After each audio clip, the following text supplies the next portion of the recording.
Rebonjour! Alors, on va terminer maintenant l'exercice B, là. Alors,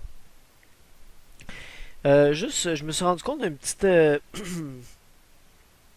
une petite erreur là, que j'ai faite en vous guidant dans l'exercice B. Parce que ici, ce qu'on dit dans le fond, c'est que le coefficient de frottement cinétique vaut 0,2. En fait, on ne peut pas comparer ça à la valeur qu'on a trouvée en A, parce que la valeur qu'on a trouvée en A, c'est un coefficient de frottement statique. Donc, c'est pas la même chose. Et ici, on a trouvé 0,51. Donc, le coefficient de frottement statique, il va être plus élevé que 0,2. Le coefficient de frottement statique est plus élevé que le coefficient de frottement cinétique. Donc, le coefficient de frottement statique va être plus grand que 0,2, mais ici, on ne sait pas c'est quoi la valeur. Fait qu'on ne peut pas le comparer à la valeur qu'on a trouvée ici. Fait qu'avec les informations qui est données dans l'énoncé B, en réalité, on ne peut pas dire, on peut pas savoir si les blocs vont glisser un par rapport à l'autre ou pas. Donc, pour que l'énoncé soit correct, là, il faudrait, pour que le problème soit solvable, là, il faudrait rajouter une ligne qui dit, par exemple, on suppose qu'il y a glissement. Donc, on vous dit qu'il y a glissement, donc il y a pas de question. En fait, pour le déterminer, il faudrait que dans l'énoncé, ça soit donné un coefficient de frottement statique, mettons mu s égale à telle valeur.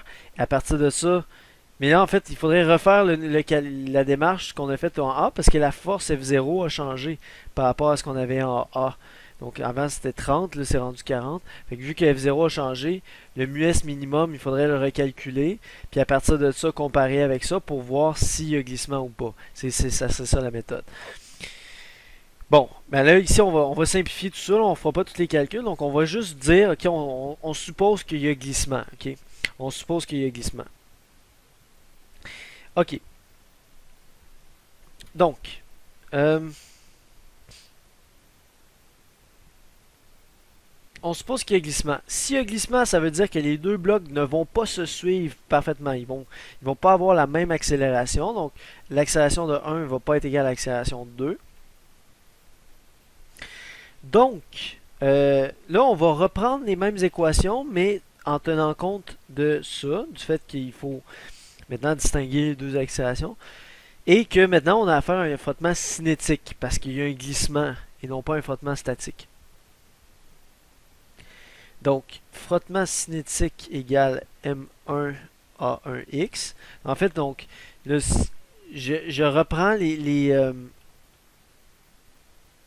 équations là, de Newton qu'on avait définies ici. C'est juste que maintenant, c'est un frottement cinétique. Le reste, ça n'a pas changé. Euh, Ensuite, N1 moins M1G égale 0.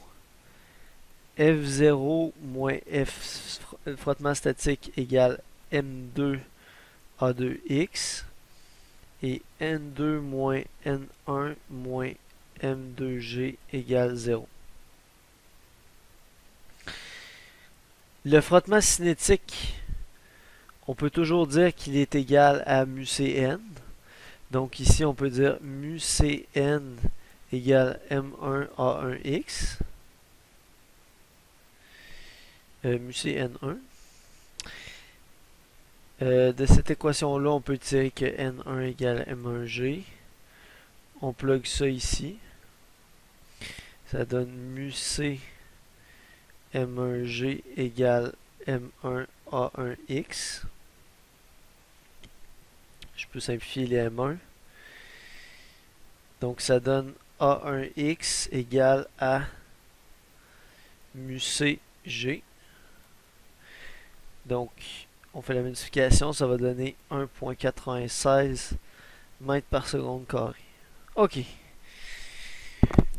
Donc, ça c'est l'accélération du bloc 1 qu'on a déterminé grâce aux équations 1 et 2. Et maintenant, on va se servir des équations 3 et 4.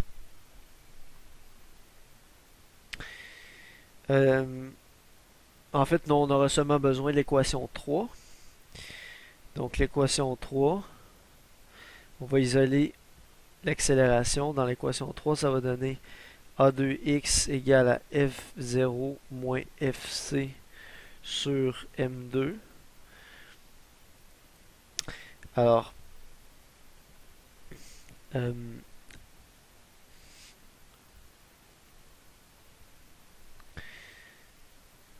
partir de ça, on fait le calcul, ça va nous donner 9.02 mètres par seconde carré. Donc 9.02 mètres par seconde carré pour le bloc 2 et 1.96 pour le bloc 1.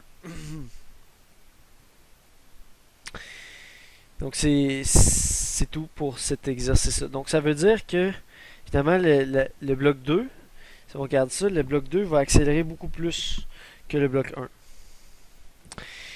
Donc le bloc 2 va accélérer beaucoup, le bloc 1 va oui, un peu suivre avec une accélération de 1.96, mais beaucoup moins que le bloc 2. Donc si on le représente là avec des flèches. Donc l'accélération de 2, mettons, c'est ça. Ça, c'est l'accélération du bloc 2. Puis l'accélération du bloc 1, ça va être ça. Ça va être beaucoup plus timide. Donc l'accélération du bloc 2 va être beaucoup plus élevée. Quasiment 5 fois plus grande que l'accélération du 1. Parce que lui, il glisse. Il va suivre un peu, mais il va glisser. Donc il va aller moins vite que le bloc 2. Il va accélérer moins vite. À la limite, si ça glisserait complètement, ben, il resterait complètement immobile puis l'accélération 1 serait nulle. Mais là, il y a quand même un certain frottement cinétique qui permet de quand même lui donner une petite accélération. Alors, c'est un exercice qui était, somme toute, c'était pas le plus simple, je crois, mais c'est un exercice très important et très utile. Donc, vraiment, étudiez-le comme il faut.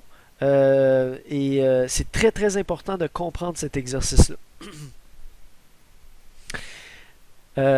C'est vraiment dans ce genre d'exercice-là où vraiment on passe à un niveau de problème collégial.